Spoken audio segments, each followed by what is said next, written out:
This is Jewish Board Talk with Cherise Zeffert, only on 101.9 Chai FM. Mayan, Ash, Odeh, and Naya are a Jewish nomadic family who have been traveling the world over the last 7 years. Wherever they go, their Jewishness goes with them. They are currently in South Africa, and I'm delighted to have Mayan as my guest now to tell me why she's here and a little bit about the nomadic life.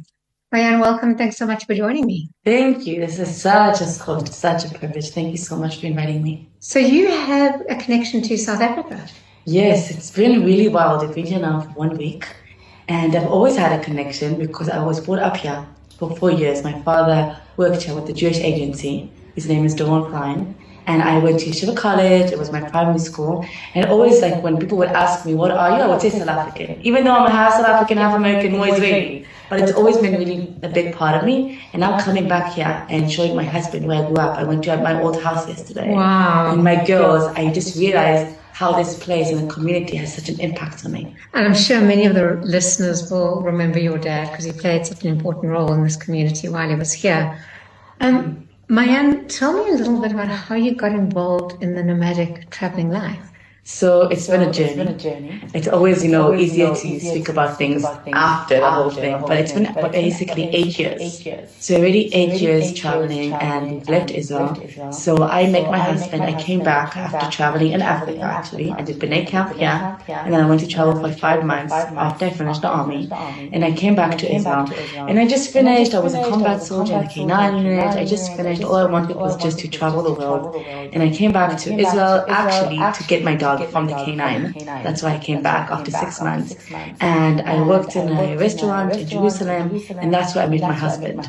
And my first reaction was like, oh no, because I literally just wanted to go and travel the world. So what am I missing a romantic relationship right now? It wasn't for me. But it was Baruch Hashem, my Rachel, and we met each other, and we got engaged and married within a year, and we left Israel. And ever since then, so it's been 8 years of like a never-ending honeymoon. So it started like that. That is absolutely incredible. Where did you travel first? So I have a huge list if you want me to say. But in the beginning it was Asia. So our first 2 years was Asia, all over, like all the classics, like Thailand, Myanmar, which is such a classic, but Myanmar, Cambodia, Laos, Vietnam, Singapore, Nepal, India. I was also in Australia, just the whole of like that Asia. And then after 2 years, we came to the US. Okay. Yeah. So let's just go into your nomadic life. What does nomadic mean for you? So it's changed. It's evolved. Like we all grow and evolve.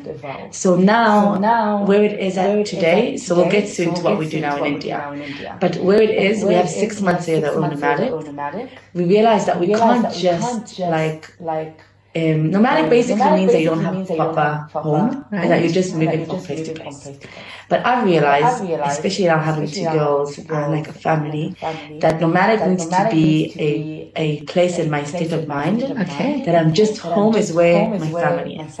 So I don't really feel so nomadic because I don't really need a house, because I put so much of my energy and my focus on my family. They don't go to school or anything. They're 24/7 with me. My husband and I are 24/7 with one another. Our work is 24/7 with one another. So like that's my home. So sometimes I don't even feel so nomadic because my home is with me wherever I go. But yes, I don't have my own shower, bed, etc. What people are used to. So that's what it is for me. So it's changed within the years. But now I feel sometimes less nomadic than it seems to other people. Okay, so I mean, as you say, having a family, having children, I'm sure changes things. But to an extent, it hasn't changed, in that you still travel, and you. Is it more challenging with children or just more fun? So it's changed it in the more like meaningful way, because it's not just me in the world. I have a responsibility, I have an impact, I have chinuch, that's what's changed, that I have like now that we travel, so 6 months a year now, from Purim. So basically, Bet Alev. Should I talk about Bet Alev also? So Bet Alev is a Jewish home that we opened in India 3 years ago. So 6 months a year, we are at our Jewish home, and the other 6 6 months, we nomad. The 6 months that we're in Bet Halev, it's a very, very meaningful time for me and my husband and for our girls, because it's basically a home that's open 24/7, and it's like we wake up in the morning and there's people cooking in the kitchen and making coffee. So it's like literally like a communal home. Explain communal home. Is it for Israelis living in that area, for Jews? Tell me a little bit about. So it's not people that live there, it's for travelers. So what happened was that we were nomads for so many years, like I told you, like we were 2 years in Asia, then we got to the US, and after the US we lived in a van, and we would travel around in the van.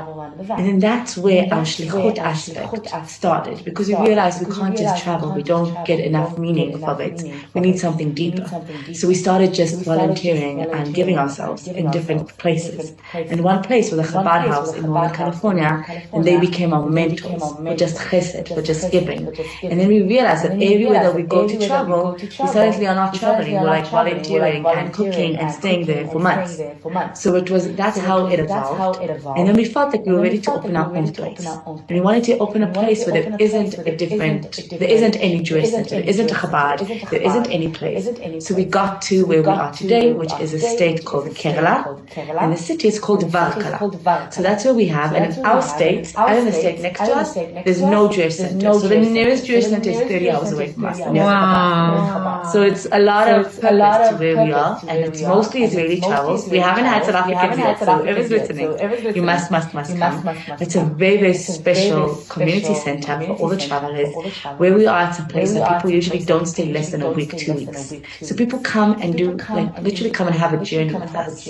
And we do workshops and classes. I do a shiur 4 times a week. In the morning, my husband does a Kabbalah class every evening. And we have like yoga almost every morning, breath work, art, like different workshops. We have 2 communal meals a day. So it's a very, very special place. And that's where my girls love, because they have people and, kids and friends, and just like we live next to the beach, 10-minute walk. And it's just like a very, very, they like learn chesed and giving from age 0. And the traveling is that since both of them, since they were 3 months, we started to travel. And both of them, I was pregnant with Ode, pregnant in Mexico when she was 8 months pregnant. When I was 8 months pregnant, I went to go give birth in the US. And Naya, I was 8 months pregnant in India, and then I came to give birth there in the US. So they were like born into it, literally. Unbelievable. You talk about hippie chesed. Hippie chesed. Yeah. Hippie chesed. What do you mean by that? So we try to find a way to categorize ourselves, because people want that. Okay. Like, what do you belong to? Which shul? What nusra?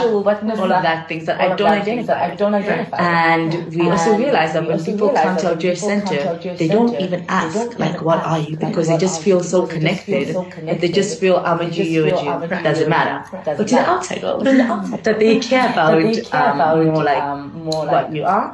So we just made up Chassidut, and it just basically means that the way that we connect to Judaism is from Chassidut. We both study Chassidut a lot. We both very, very connected to the Kabbalah, and that's how we connect to Judaism from a very spiritual way. And hippies, that's all we always were. So together, it's a good combo. Keeping Jewish customs. I've been on your Instagram page, and I encourage everybody to visit the Instagram page if you just want a little bit of a smile and happiness and joy. Purim, Hamantasha, you make your own, you get. I mean, how do you manage to keep your Jewish traditions going in remote places?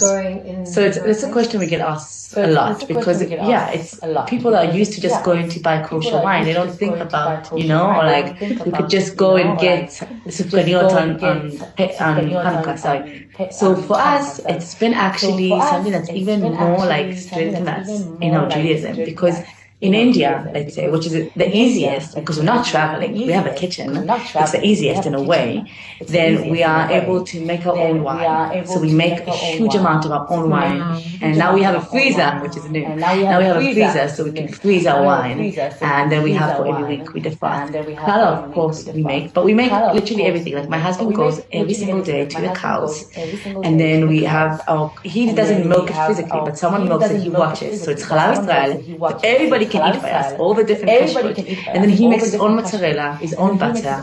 And we're able to give people, like every Friday, every Monday, we have pizza night. So we're able to have fun pizza night. So we just make everything from scratch. And whatever we want to buy into pasta, then there is a WhatsApp group with a really, really sweet rabbi that you send him the picture on the front of the back, and he tells you if it's kosher.